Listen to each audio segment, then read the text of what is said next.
Révolte intérieure. Muriel dit stop. Dans mon monde fascinant du coaching de vie, chaque personne que j'accompagne apporte avec elle un univers de pensée, d'émotions et d'expériences qui demande à être comprise et approchée avec soin. Cette histoire de coaching vous transporte dans les tourments d'une dynamique de couple déséquilibré, où une jeune femme se sentait contrainte de se conformer aux attentes de son partenaire, reléguant ainsi ses propres désirs et inquiétudes. Pour des raisons de confidentialité, nous l'appellerons Muriel. Un contexte émotionnel et relationnel. Muriel, une femme au visage expressif encadré de cheveux ondulés, s'était connectée à notre session de visioconférence avec une appréhension non dissimulée. Ses yeux, bien que pétillants d'intelligence, trahissaient une inquiétude profonde. Installée dans le recoin douillet de son bureau, les étagères derrière elle débordaient de livres sur l'art et la psychologie, reflétant une vie de curiosité et de recherche d'harmonie. D'une voix douce mais hésitante, Muriel m'avait expliqué qu'elle se sentait souvent éclipsée par son conjoint, David. Je me sens comme une figurante dans le scénario de notre vie commune. David dirige chaque scène. Chaque mot qu'elle prononçait portait le poids d'un combat intérieur non résolu. Sa voix douce et légèrement tremblante révélait une tension sous-jacente pendant qu'elle décrivait sa vie de couple. Depuis 5 ans, Muriel partageait sa vie avec David, un homme au charisme indéniable. Sur le papier, il formait le couple parfait, admiré de tous. Pourtant, sous cette façade se cachait une dynamique déséquilibrée. David, selon Muriel, était une force de la nature. Il était le genre d'homme qui, dès qu'il entrait dans une pièce, captait toute l'attention sans effort apparent. Ses décisions étaient rapides, ses opinions tranchées et son autorité rarement contestée. Muriel illustrait cela par des exemples de leur vie quotidienne, où les choix de David, des décisions financières, au choix des programmes télé, prévalaient toujours. Muriel, elle, était le genre de personne qui trouvait de la joie dans les interactions sociales, qui égayait les réunions familiales et qui soutenait ses amis, avec un sourire chaleureux et des encouragements sincères. Sa nature enjouée et son optimisme étaient des traits qui, en d'autres circonstances, auraient pu illuminer sa relation de couple. Mais Muriel partageait avec moi que Vivre avec David, c'était comme vivre dans l'ombre d'une montagne imposante et insurmontable. un incident récent avait servi de déclencheur au coaching de Muriel. Lors d'une réunion de famille, David avait publiquement critiqué un choix de carrière envisagé par Muriel, la ridiculisant subtilement devant un auditoire captif. La douleur de cet affront avait réveillé en elle un désir enfoui de changement, un appel à l'action qu'elle ne pouvait plus ignorer. Elle m'exprimait alors un sentiment de rétrécissement de son espace de vie où chaque tentative de s'affirmer semblait se heurter à un mur de dureté. Elle se sentait contrainte de taire ses désirs et ses inquiétudes pour maintenir une harmonie façonnée par les préférences de David. « Je me perds. » disait-elle, une lueur de tristesse dans les yeux. Je ne sais plus aujourd'hui si les choix que je fais sont vraiment les miens, ou juste ce que David veut. Cette dynamique soulevait une question cruciale pour notre travail de coaching. Comment Muriel pouvait-elle réclamer son espace dans une relation dominée par une personnalité si forte? Comment pouvait-elle transformer sa douceur en une force qui pouvait coexister avec la détermination de David? En tant que coach, il était essentiel de guider Muriel à travers un processus de réévaluation de ses valeurs et de réaffirmation de son autonomie, tout en respectant l'union qu'elle affectionnait tant. Les biais cognitifs en jeu. Muriel, avec son profil disque jaune, naturellement optimiste, extravertie et collaboratrice, tendait à adopter les préférences et désirs de David presque automatiquement. Le coaching avait mis en lumière des situations où Muriel reconnaissait ses propres désirs, mais choisissait de les ignorer, pensant que favoriser les ambitions de David était un acte de soutien. Ce comportement, bien qu'apparemment altruiste, était en fait un exemple classique du biais de conformité. Elle s'alignait sur les préférences de David, même lorsqu'elles allaient à l'encontre de ses propres besoins. S'ils préféraient passer leur week-end à des activités sociales intenses, alors qu'elle ressentait le besoin de moments de calme et de détente, elle acceptait systématiquement les plans de David sans exprimer son envie de rester à la maison ou de faire quelque chose de plus tranquille. Elle se disait que sa préférence pour le calme était secondaire et qu'il valait mieux éviter les désaccords. Convaincue qu'il était plus important de le satisfaire et de vivre ses préférences à lui, pour les choix de décoration de leur maison, elle s'était aussi pliée aux préférences de David, pour un style moderne et minimaliste, alors qu'elle aimait les décors plus chaleureux et traditionnels. Son comportement, motivé par un désir de maintenir l'harmonie et d'éviter les conflits, exacerbait son sentiment d'invisibilité. Muriel montrait également des signes de biais de complaisance, attribuant les succès à David. Par exemple, lorsque les amis du couple les félicitaient pour leur nouvelle maison, immédiatement, elle détournait tous les compliments vers David, clamant que c'était son sens aigu des affaires qui leur avait permis cet achat, alors qu'en réalité, ses propres sacrifices financiers avaient été tout aussi cruciaux. En attribuant de manière disproportionnée les succès à David, elle négligeait de mentionner son propre rôle actif et chaleureux dans les réussites, ce qui influençait fortement sa perception de leur relation et renforçait son sentiment d'infériorité et d'incompétence. Cela créait un déséquilibre où ses propres désirs et efforts étaient constamment minimisés, exacerbant son manque de confiance en elle. Ces biais la poussaient à sous-estimer sa capacité à influencer positivement sa relation. Les blessures d'enfance réactivées. Muriel racontait souvent des fragments de son enfance, des souvenirs éparpillés qui, assemblés, dessinaient le portrait d'une fille souvent mise à l'écart. J'étais toujours la deuxième option pour mes parents, toujours dans l'ombre de mon frère aîné, m'avait-elle confié lors d'une session particulièrement émotive. Au fil de nos échanges, il devenait évident que Muriel portait en elle la blessure de rejet, profondément ancrée depuis son enfance. Le fantôme du rejet, sa blessure ancienne et profonde, teintait chaque interaction avec son partenaire de vie. Elle craignait constamment de ne pas être suffisamment bonne pour lui, une peur qui la poussait à s'effacer dans leur relation. Chaque fois que David exprimait une critique, même légère, ou une préférence différente, elle ressentait un coup profond à son estime de soi.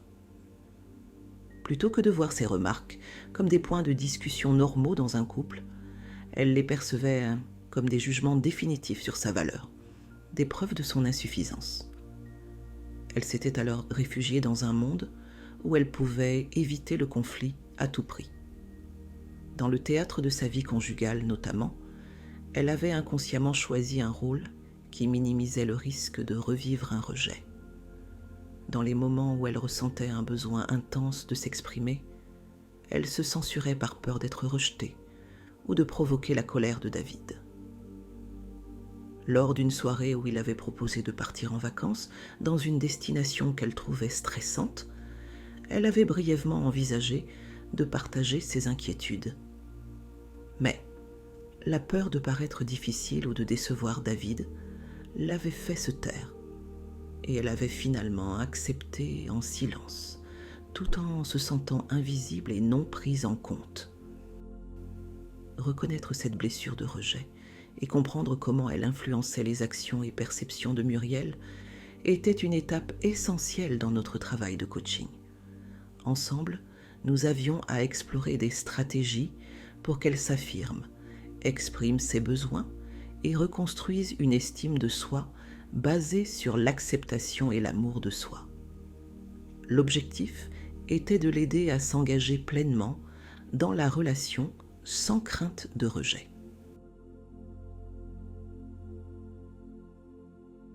Le coaching de Muriel. Les propres comportements de Muriel renforçaient sa croyance qu'elle était secondaire dans sa relation de couple. Des expériences de son enfance l'avaient conditionnée à associer la tranquillité relationnelle à l'effacement de soi et à éviter les conflits pour ne pas être rejetée. Confrontation des biais. J'ai guidé Muriel à travers un processus de déconstruction de ses biais. Par des exercices de réflexion dirigés, elle a commencé à voir comment ses interprétations des actions de David n'étaient pas des vérités, mais des perceptions créées par ses propres peurs. Guérison des blessures. Pour guider Muriel à travers ce champ de mine émotionnel, nous avons challengé ses croyances sur le rejet et sa valeur personnelle. Elle a appris à distinguer les actions réelles de rejet de ses perceptions distordues par sa blessure d'enfance. Affirmation de soi. Muriel a appris à exprimer ses besoins sans culpabilité. Chaque session, un peu plus théâtrale, voyait Muriel adopter un rôle plus affirmé, répétant des phrases clés avec conviction, comme si elle se préparait pour le rôle principal qu'elle méritait dans sa propre vie. Des jeux de rôle en visioconférence où elle pratiquait des réponses assertives à des situations hypothétiques avec David l'avaient aidée à exprimer clairement ses besoins et désirs dans sa relation. Chaque progrès la rapprochait un peu plus de l'autonomie dans sa relation. Les forces invisibles de Muriel. Dans le labyrinthe complexe de ses relations avec David, Muriel avait longtemps oublié de reconnaître ses propres forces. À travers les séances de coaching, il était pourtant évident que Muriel possédait un ensemble de compétences et d'aptitudes qui pouvaient non seulement enrichir sa relation, mais aussi la transformer de manière fondamentale. Empathie et intuition.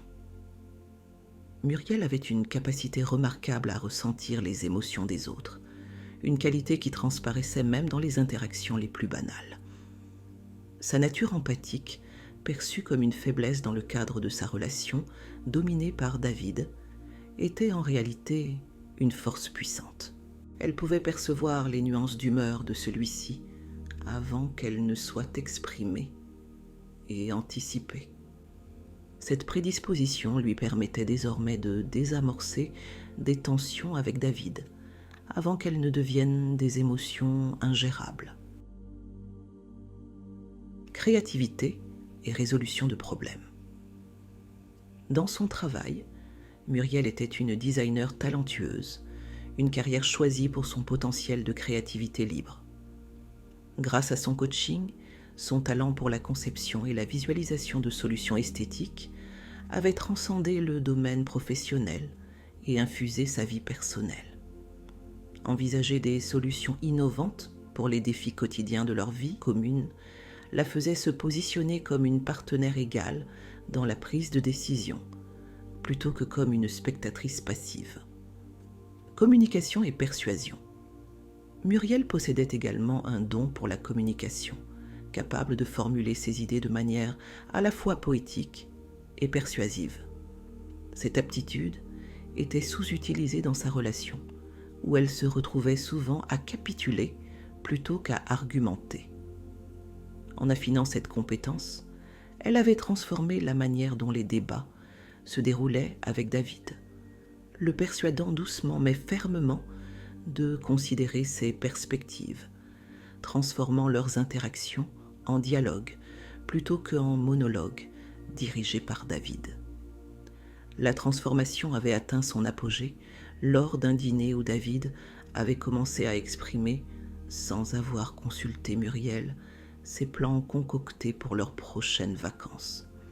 Elle avait alors pris une profonde inspiration et, pour la première fois, avait interrompu David. Le cœur battant mais la voix ferme, tout en maintenant un contact visuel.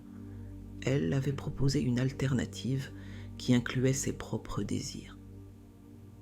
David, pris au dépourvu par une version de Muriel qu'il n'avait jamais vue, l'avait regardée avec un mélange de surprise et de respect naissant.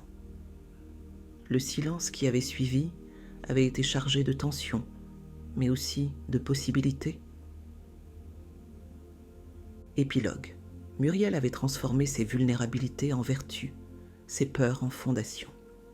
Son parcours dans le coaching avait été un processus dynamique et évolutif, marqué par des moments de découverte et de transformation qui ont remodelé sa perception de soi et sa place dans son couple. Les stratégies de coaching lui ont permis d'atteindre un équilibre où elle peut désormais s'épanouir tant personnellement que relationnellement.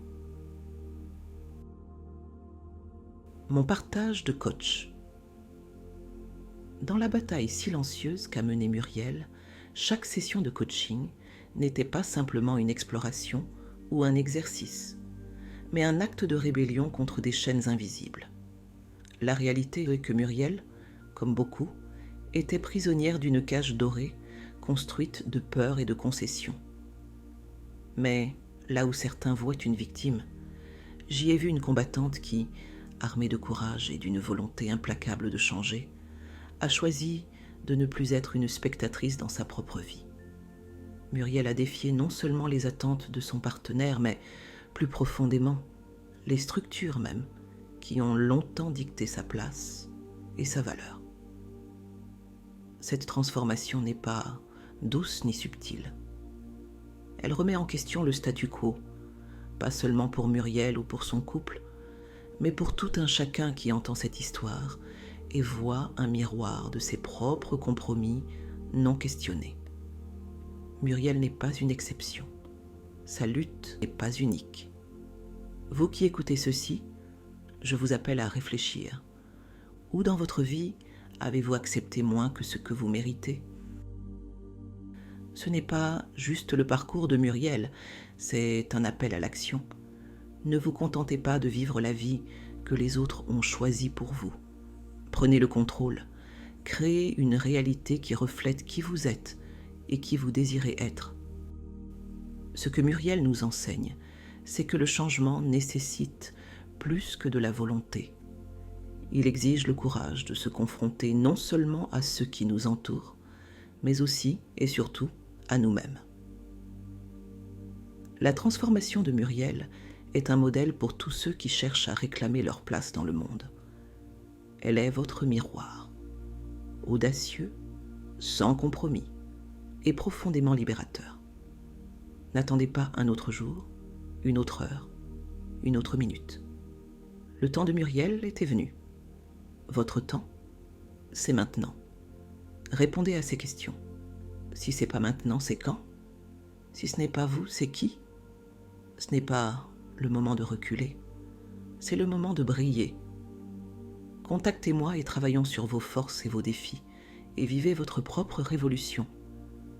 Affirmez-vous en tant que personne autonome et authentique.